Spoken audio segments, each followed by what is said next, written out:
నమస్తే K24 news. సన్నం ధాన్యానికి 500 రూపాయలు బోనస్ వెంటనే చెల్లించాలి అంటూ రాస్తారోకు దిగిన బీజేపీ.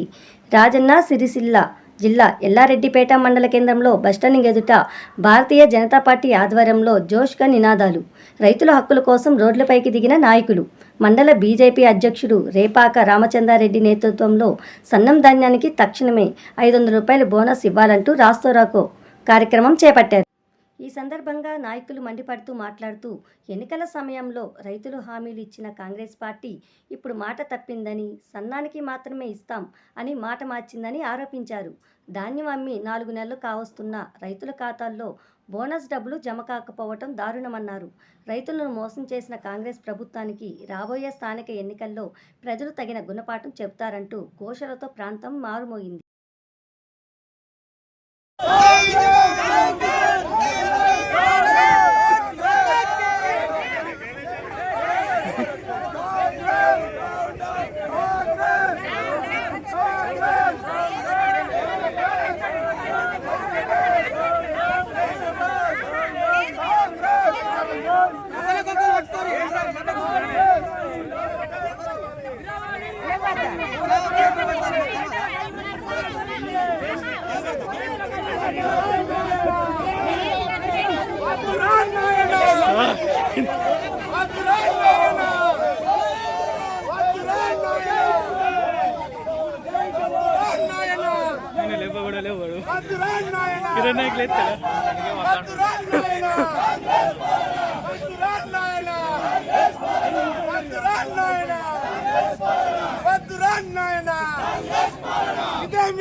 చెట్టు మీద కొంగ వద్దురా నాయన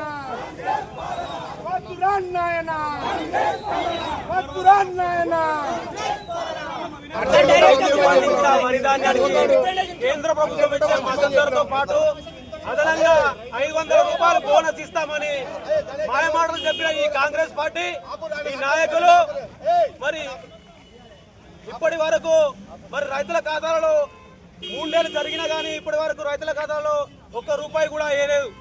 మరి ఈరోజు రైతేడిసిన రాజ్యం ఎత్తేడిసిన వ్యవసాయం రాష్ట్రానికి అరిష్టం కాబట్టి ఇప్పటికైనా కాంగ్రెస్ పార్టీ నాయకులైన ముఖ్యమంత్రి గారు మరి రైతుల ఖాతాలో వెంటనే బోనస్ పైసలు వేయాలని ఈ సందర్భంగా మేము హెచ్చరిస్తా ఉన్నాం. మరి ఇలా ఈ కాంగ్రెస్ పార్టీ నాయకులు రేషన్ షాపుల దగ్గరికి పోయి మరి మేము సన్నం బియ్యం ఇస్తున్నాము మేమని ఫోటోలకు పోజులు ఇస్తూ గప్పాలు కొడుతున్న ఈ మంత్రులు ఈ నాయకులు మరి సిగ్గు ఉండాలా మీకు? ఇవాళ మరి సన్నం బియ్యం ఇస్తున్నాం మంచిదే, మరి ఆ సన్నం బియ్యం పండించిన రైతులకు మీరు ఎందుకు బోనస్ ఎత్తలేరని ఈ సందర్భంగా మేము హెచ్చరిస్తా ఉన్నాం. ఇప్పటికైనా ఈ కాంగ్రెస్ పార్టీ నాయకులారా ఈ ప్రభుత్వం ఇప్పటికైనా సిగ్గు తెచ్చుకొని వెంటనే రైతుల ఖాతాలలో బోనస్ పైసలు జమ చేయాలని లేని ఎడల రానున్న రోజుల్లో భారతీయ జనతా పార్టీ రైతుల పక్షాన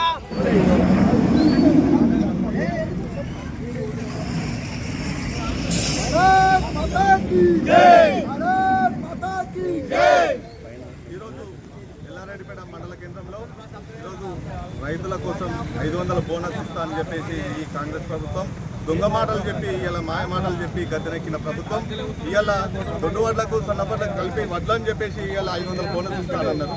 కానీ మళ్ళీ గద్దెనెక్కిన తర్వాత ఓన్లీ సన్నపడ్లకే నేను 500 బోనస్ ఇస్తానన్నారు. సన్నపడ్లకే 500 బోనస్ ఒక పంట ఇచ్చేసి మిగతా పంట ఇప్పుడు గత 3 నెలలు అవుతుంది ఇప్పుడు వడ్డు పోయి సన్నపడ్లు పోయి ఇంతవరకు కూడా బోనస్ కూడా ఇవ్వలేరని అంటే ఈ కాంగ్రెస్ ప్రభుత్వం ఎంత మాయమాటలు చెప్పి ఇలా రైతులు ఆలోచన చేయాలి. మాయమాటలు చెప్పి గద్దెనెక్కిన ప్రభుత్వం ఇలా సిగ్గు తెచ్చుకోవాలి. కాంగ్రెస్ ప్రభుత్వం ఒకటే అడుగుతున్నా ఇలా గద్దెనెక్కుడు ఇలా మాయమాటలు చెప్పి 6 గ్యారంటీల పేరు మీద ఇలా నువ్వు గద్దెనెక్కినవు తప్ప ఇలా నువ్వు ఏదో మాయమాటలు చెప్పి ఇలా రైతులు రేపు ప్రజలు నిన్ను తిప్పికొట్టే ఈ స్థానిక ఎలక్షన్లలో ఇలా తిప్పికొట్టి ఇలా నీకు గుణపాఠం చెప్తారు నీకు కాంగ్రెస్ ప్రభుత్వానికి. ఇలా బీఆర్ఎస్ ప్రభుత్వాన్ని కూడా ఇలా ప్రతిపక్షంగా నిర్వహిస్తుంది. ఇంతవరకు కూడా ఏ ఒక్క సమస్య కూడా ఇంత రోడ్డు మీద కూర్చోండి ప్రతి సమస్య కూడా ఏ సమస్యను కూడా ఇంతవరకు ఇవాళ జిల్లా నాయకులు ఉన్నాడు ఇంత ఉన్నాడు చోటా మోటా లీడర్ గాడు వాడు ఇంతవరకు కూడా ఒక్కసారి వచ్చి కూడా ఇవాళ నేను స్థానిక సమస్యల పైన ఇవాళ రైతుల పక్షాన ఇంతవరకు కొట్లాడిన ప్రభుత్వం ఇలా బీఆర్ఎస్ ప్రభుత్వం కాదు. ఇలా బీజేపీ ఇలా మా నరేంద్ర మోడీ ప్రభుత్వం ఇవాళ మా బండి సంజయ్ అన్న ఇవాళ ఎంపీగా ఉన్నారు. ఇవాళ ప్రతి దానికి కూడా మేము కొట్లాడి ఇవాళ ప్రజల కోసం పోరాడుతున్నాం. ప్రజల కోసమే పోరాడుతాం. ప్రజా సమస్యలు తీరేదాకా కూడా పోరాటం చేస్తామని చెప్పేసి ఈ సందర్భంగా తెలియజేస్తూ భారత్ మాతాకి